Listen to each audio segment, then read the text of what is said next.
आज हम अध्ययन करेंगे लागत लेखांकन की प्रविधियों के बारे में, टेक्निक्स ऑफ कॉस्ट अकाउंटिंग।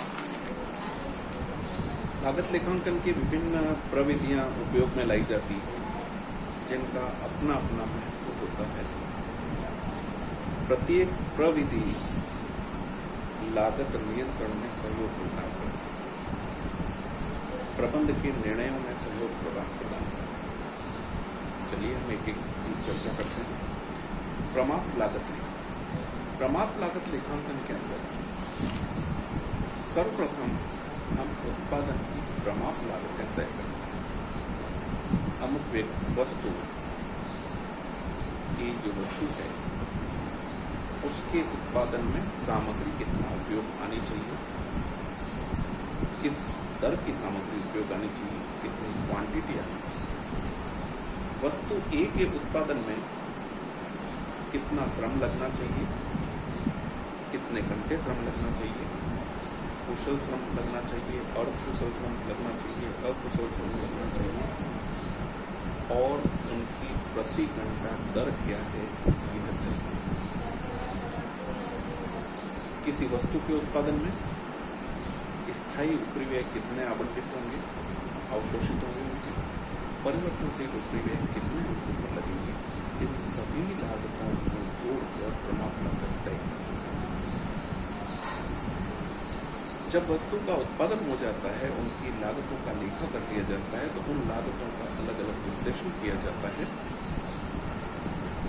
वस्तु ए के उत्पादन में हमने कितनी लागत का अनुमान लगाया था, कितनी सामग्री का अनुमान लगाया था, किस दर पे अनुमान लगाया था, सामग्री के मूल्य के आधार पर, सामग्री की दर के आधार पर, सामग्री की मात्रा के आधार पर प्रमाप लागतों में और वास्तविक लागतों में कितना अंतर है, इसका विश्लेषण प्रमाप लागत लेखांकन के अंदर किया जाता है। दूसरा हमारे पास सीमांत लागत लेखांकन है। सीमांत लागत लेखांकन में यह माना जाता है कि स्थिर लागतों में कोई परिवर्तन नहीं हो रहा, स्थिर लागत यथावत रहती है। तो हम यदि कुछ अतिरिक्त उत्पादन करें, उनके लिए वेरिएबल कॉस्ट कितनी वृद्धि होगी और हम उनको कितने मूल्य पे बेच सकते हैं। जैसे टेंडर का मूल्य निर्धारण करना है, जैसे कि घरेलू बाजार के साथ साथ विदेशी बाजार की मांग का भी निर्धारण करना है। एक कारखाना में एक वस्तु की लागत 100 रुपये निर्धारित की जाती है। तो 100 रुपये की लागत के अंदर यदि 30 रुपये की स्थायी लागतें आवंटित हुई है और 70 रुपये की वेरिएबल कॉस्ट आवंटित हुई है, वस्तु का विक्रय 120 रुपये में किया जा रहा है, तो ये माना जाता है 20 रुपये उसका लाभ है। यदि हमें एक ऑर्डर मिलता है जिसमें कहा जाता है हमें 90 रुपये के अंदर वस्तु को देना है, तो एक बार हम ऐसा सोचेंगे कि 100 रुपये की लागत है, 90 रुपये में कैसे देंगे। लेकिन दूसरे दृष्टिकोण से विचार किया जाए तो जो हमारे पास स्थायी लागतें हैं वो तो ऑलरेडी हमारे पास में आवंटित हो चुकी है, उनका हमने अवशोषण कर लिया है।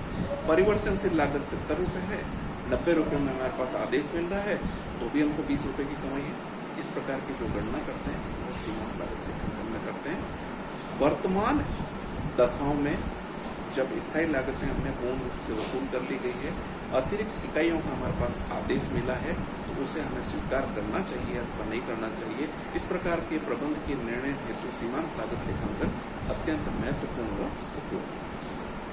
प्रत्यक्ष लागत लेखांकन। सीमांत लागत लेखांकन और प्रत्यक्ष लागत लेखांकन में बहुत ही मामूली अंतर। प्रत्यक्ष लागत लेखांकन के अंदर केवल प्रत्यक्ष सामग्री, प्रत्यक्ष श्रम और प्रत्यक्ष व्यय की बात की जाती है, जो कि वेरिएबल होते हैं, जो कि सीमांत होते हैं। तो सीमांत और प्रत्यक्ष एक हो गए नहीं। प्रत्यक्ष लागत में यदि परिवर्तनशील उपरिव्यय भी जोड़ दिए जाएं, तो वह हमारे पास में सीमांत लागत, या अन्य शब्दों में कहा जाए तो सीमांत लागत में से यदि हम परिवर्तनशील उपरिव्यय घटा देते हैं, तो वह हमारे पास प्रत्यक्ष लागत बचती है। प्रत्यक्ष लागत में प्रत्यक्ष सामग्री, प्रत्यक्ष श्रम और प्रत्यक्ष व्यय ही शामिल होता है, जबकि सीमांत लागत में प्रत्यक्ष लागत के साथ साथ अप्रत्यक्ष लागतें जो परिवर्तनशील है या उपरिव्यय जो परिवर्तनशील है वह भी साथ साथ जोड़ा जाएगा। अवशोषण लागत लेखांकन। अवशोषण लागत लेखांकन तब आता है जब हम उत्पादन क्रिया या उत्पादों को लागत एवं परिवर्तनशील सभी खर्चों को सम्मिलित करते हैं। पहले हमने पढ़ा था प्रमाप के अंदर, उसमें सभी लागतों का विश्लेषण किया गया था। फिर हमने सीमांत लागत किया था, केवल परिवर्तनशील लागतों की बात की थी। फिर प्रत्यक्ष लागत की बात की थी, उसमें परिवर्तनशील प्रत्यक्ष लागतों की बात की गई थी, परिवर्तनशील अप्रत्यक्ष लागतों की बात नहीं की गई थी।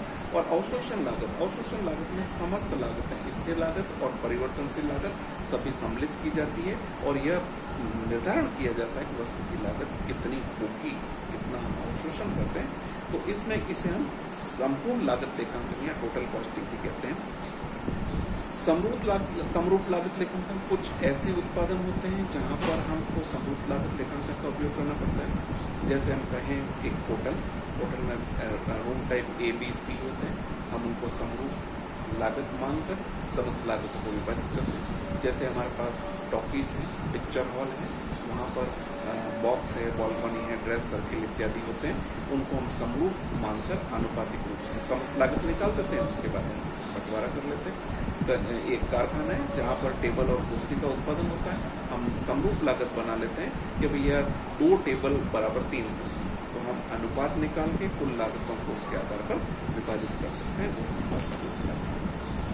इनका हम अलग अलग पृथक अध्ययन प्रत्येक प्रकार की तकनीक के लिए